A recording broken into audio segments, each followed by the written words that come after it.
So now we're going to be going through the chest supported row. So this is a really good rowing exercise to use our lats, upper back, okay?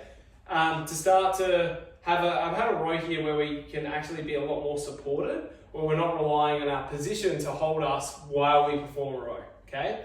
So this is a really good basic beginner one that can be really stepped up quite heavily. So laying flat on a bench, okay, you might need to jack it up on plates. Sometimes you might have a bench that's high enough to do this. It depends on how long your arms are. In this case, we jacked it up on 2 plates on each side.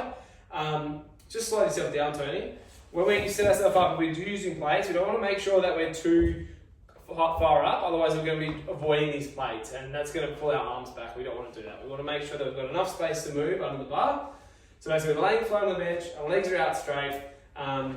What we want to do before we go is we want to just slightly keep our chest away from the bench, just slightly. We don't want to overdo it where we start to really stress the back, okay? This is not bad for our back, you might feel this a little bit, but that's just your lower back activating, okay? Because when we do that, our lower back's responsible for that flexion, right? So keeping us in this position, okay? Shoulder blades down, okay? Lifting the chest slightly, and then we're just going to pull through and row in.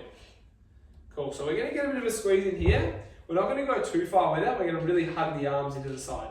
If we go too far with the elbows, let's do that again.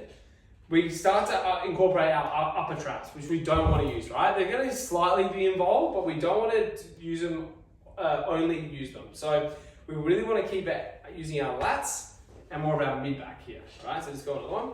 So we really want to keep our chest away just slightly, hugging the elbows in, squeezing the lats, okay? We don't want to have our arms, elbows going out to the sides.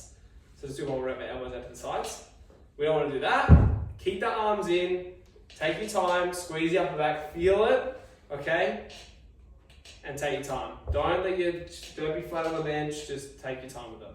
All right, so this is our chest supported dumbbell row.